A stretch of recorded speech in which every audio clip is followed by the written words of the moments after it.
आज कारगिल दिवस का 26वां साल मना रहा है।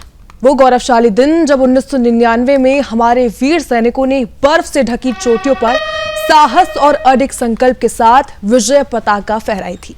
बता दें कि कारगिल की लड़ाई उन कठिन परिस्थितियों में लड़ी गई थी जहां पर दुश्मन की लगातार गोलीबारी थी और जमा देने वाली ठंड थी, जिसने हर चुनौती को और भी विकराल बना दिया था।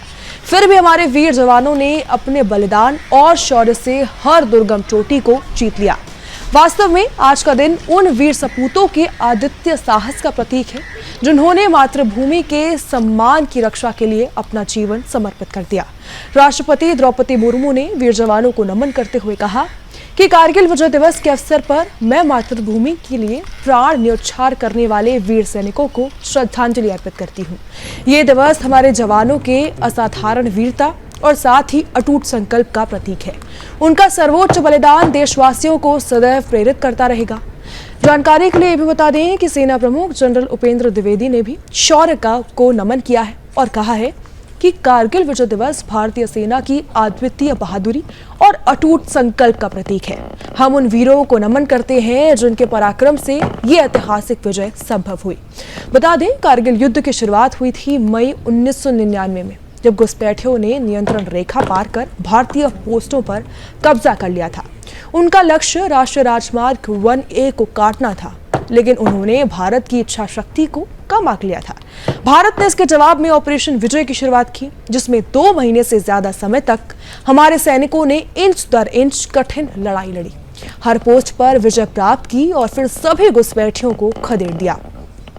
और यही वजह है आज का पूरा दिन, जो भारत 1999 के उन नायकों को श्रद्धांजलि अर्पित कर रहा है। केंद्रीय रक्षा मंत्री राजनाथ सिंह ने राष्ट्रीय युद्ध स्मारक पर कारगिल विजय दिवस की 26वीं वर्षगांठ के अवसर पर 1999 के कारगिल युद्ध के दौरान अपने कर्तव्य का पालन करते हुए प्राणों की आहुति देने वाले जवानों को श्रद्धांजलि अर्पित की है।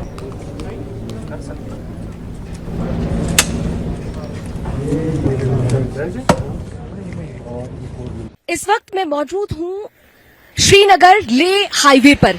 ये जो आप सड़क देख रहे हैं, इधर अगर आप चले जाएंगे तो ये श्रीनगर को जोड़ती है, और अगर मेरे राइट साइड में अगर आप चले जाएंगे तो ये जो सड़क है ये ले तक जाती है और आगे लॉजिस्टिक के लिए सियाचिन तक भी ये रोड जाती है। और जब कारगिल युद्ध हो रहा था, उस लिहाज से ये सड़क बहुत खास थी, क्योंकि यही वो सड़क थी जहां पर लगातार दुश्मनों की निगाह थी। आप देख सकते हैं मेरे ठीक सामने, ये है वो टोलोलिंग का वो पर्वत, वो शिखर जिसे जीतना भारतीय सेना के लिए बहुत आवश्यक था, क्योंकि इसी टोलोलिंग के शिखर पर अगर आप देखें तो उधर से दिखाइए जरा, चंदन भैया आप दिखाइएगा कि सामने आप देख सकते हैं कि ये टोलोलिंग की पहाड़ियां हैं, कितनी ऊंची है, और इसी ऊंची पहाड़ी पर दुश्मन छिपा हुआ था।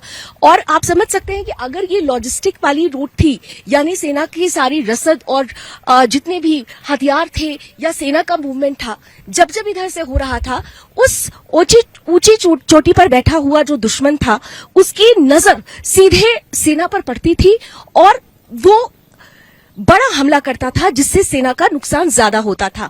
यानी कुल मिलाकर ये जो NH1 है, जो श्रीनगर ले हाईवे कहा जाता है, टोलोलिंग के युद्ध के हिसाब से, टोलोलिंग को जीतने के लिहाज से ये जो सड़क थी वो बेहद खास थी, और इसीलिए जरूरी था कि इस टोलोलिंग को जीता जाए, जिसके लिए फिर जिम्मेदारी दी गई 18 ग्रेनेडियर्स को। 18 ग्रेनेडियर्स और 2 राजपुताना राइफल्स ने मिलकर आखिरकार वो कर दिखाया जिसकी कल्पना भी दुश्मन ने नहीं की थी। एक बार फिर से मैं कहूंगी, कैमरामैन चंदन जी जरा दिखा दे कि यही वो ऊंचा शिखर है जो टोलोलिंग है। ये टोलोलिंग ही जब भारतीय सेना ने जीत लिया, तो इस जीत के बाद कारगिल युद्ध का सबसे बड़ा टर्निंग पॉइंट आया, जिसने पाकिस्तान की धूर्तता को पूरी तरह से निस्तनाबूद कर दिया। चीज की जरूरत होती है, जैसे गोला बारूद, हथियार, एक्सट्रीम कोल्ड क्लोथिंग जो सर्दियों में पहनने के लिए चाहिए होता है, उन सबको मुहैया कराने का काम मेरी यूनिट का था। ये 2 मेडल जो मैं अपनी छाती पर लगाती हूँ, ये कारगिल की लड़ाई से जीते हुए हैं।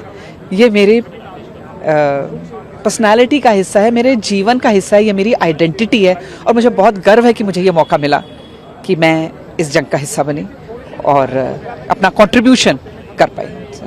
मैम, जब कारगिल युद्ध हुआ था उस दौरान जब आप पोस्टेड थे तो आप प्रेग्नेंट भी थे, जी हाँ। आपका एक बेटा भी था जी हाँ। साथ में। वो कितना डिफिकल्ट सिचुएशन रही उस वक्त आपके लिए मैनेज करना?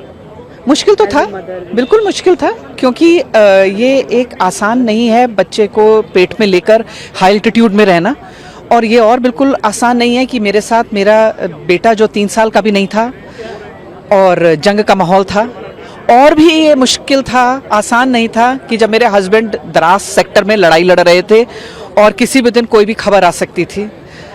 लेकिन इन सब के बीच जो एक चीज़ सब कुछ आसान करती है वो है आपकी वर्दी, क्योंकि वो हर चीज़ को आपके लिए बिल्कुल क्लियर कर देती है कि क्या आपकी ड्यूटी है और क्या आपका मेंटल एटीट्यूड होना चाहिए। फौजी के तौर पे मैंने सबसे पहले उस वर्दी का जो मेरे से एक्सपेक्टेड था वो मैंने किया, और बाकी सब चीज़ें देखने वाला वो ऊपर वाला है। मैम, वो मोमेंट्स आप अभी भी याद करते हो तो आपको कैसा फील होता है? मतलब अब इतना टाइम हो गया। मुझे अपने ऊपर गर्व होता है, मुझे अपने ऊपर बहुत फख्र होता है कि मेरे कदम नहीं लड़खड़ाए, मैं पीछे नहीं हटी, और मैंने अपनी